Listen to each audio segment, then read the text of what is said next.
Hi, welcome to Fantasy Football Clown Show. I'm your host, Ed Smith.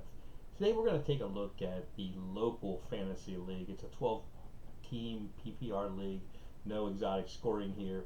This league began the summer of 2020, and actually, this league um, was one that the league really hated on me. I mean, early on, and when we get into the draft, you'll see why. I mean, definitely weren't ready for me and the way I did things back then.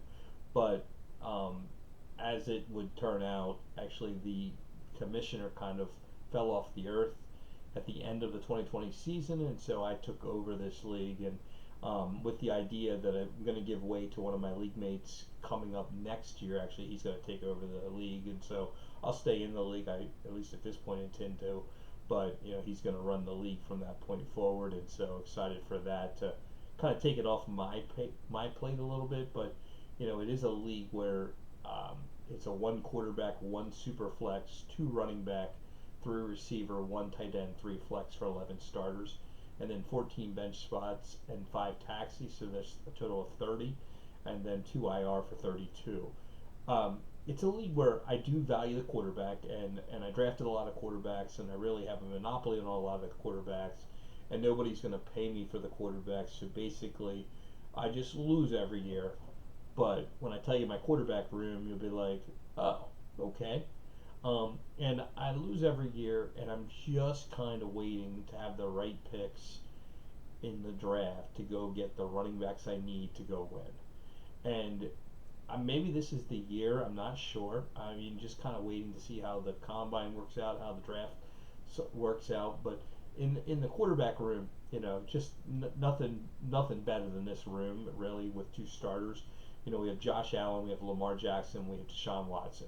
So we start with those three guys, and they're just top class, first notch, three great players. And then we move on and have Goff and Tua and Davis Mills. And so, three more okay guys, or, fringe guys, we could say. And then we have uh, Fitzmagic or Fitzpatrick, and he's going to probably retire. So probably not anything there. And then we have Kyle Allen and Wolford and Minshew, and so those were starters at different times. And so when there's eight starters, it really feels like we have something. But without the eight starters, down to six, it doesn't feel like it's near as much, or the monopoly is near as great. So we that may play a role in how we draft. Just based on that we're not able to squeeze anybody. I'm in a position where I'm not really willing to give any of those three quarterbacks away. I mean, I kind of feel like, having them in the bye week means that nobody else has them, and we just win the quarterback room every time. And, I started looking around at the team, and I'm like, okay, I just win this position every time. I win that position every time. I can win this position every time. And so, this may lead us in a direction with the picks that we have. The running back room really light, really suspect. We have Carson from Seattle. We have Kenny Gainwell, Jared Patterson, and Sargent. So need to start two there, and we have Chris Carson maybe is a maybe starter. I guess we could say he's a maybe. We have Gainwell, he's not. We have Patterson, he's not. We have Sargent, he's not. So the running back room is really light. Not sure what we're going to find in the running back in this draft class, but when we start to look at the picks, maybe we will be able to find two. I mean, if we find two to go along with Carson, then we feel like we might have something that can win. We don't really need them to be in the flex if we have enough receivers. So um, we have Terry McLaurin, Gabe Davis, and Michael Pittman at the receiver spots for three receivers. Now that's one guy short because we don't know what Gabe Davis is yet, and Quez Watkins, Slayton, Mims, Swain, and Des Fitzpatrick. There's not much there. At the bottom end of that room. The tight end room though does have some quality and guys that maybe could come in and or quite possibly could be a flex, but with no premium, I'm hesitant to even consider it. But we have Pitts, Irv Smith, Troutman, Bates. But we could maybe spin something there into a receiver or running back if we need to, especially with the quarterbacks not getting the return that we want. It's better for us just to hold them. Now looking at the draft picks. And this is where I'm not sure where we're going to go yet, and we're just going to have to watch things kind of evolve, if you will. But we have the first pick overall. Now, I'm not sure if that's a running back, a receiver, or a quarterback. and definitely want to take the best player. But we think back to last year, it was unequivocally it was Trevor. Um, in 2020, in most drafts, it was really CEH, and then early on though, people were taking Burrow with that number one pick. I mean, today we all take Burrow, I think, with that number one pick because we have a different idea of CEH. So I'm trying to wage that. Do we want to take a running back with that pick, even if maybe the running back doesn't have the upside in a league where I'm dominating at quarterback? But then I say to myself, well, if I take the best running back on the board, man, add that to this team and it becomes pretty good. Or we take the best receiver on the board and we add it to this team and we're pretty good and we're off and running. And then we also have the 8 and 9 pick, and they feel like receiver picks to me, but it's altogether possible that a that maybe the quarterbacks will fall. You know, 3 running backs, 3 quarterbacks is 6, and 3 receivers is 9. So just we take the top 3 of each of those 3 positions. Whatever falls at 8 and 9, we're probably going to take there. And so that's one of the reasons I'm kind of led to take one of the running backs because, the worst case scenario is, maybe for me is that Kenny Walker falls that far, and that's not terrible. And a receiver and Kenny Walker, after we already have Walker, and if quarterbacks fall, then we just take 2 quarterbacks and be cool, and we're off and running, and now we have 8 starters like we just wanted to have. And so there's a lot of ways we can go there. I think if the right people fall, I think those picks will be valuable in the trade market. So we'll have to figure out what the one is, and then we might have some trade offers come in for 8 and 9 if we kind of influence the draft the right way. So really, excuse me, my goodness, it's really really tough morning for me here getting going. But as we look at the second round, we have the 24th pick, so the last pick of the second round, and so that feels like a receiver pick for me as well.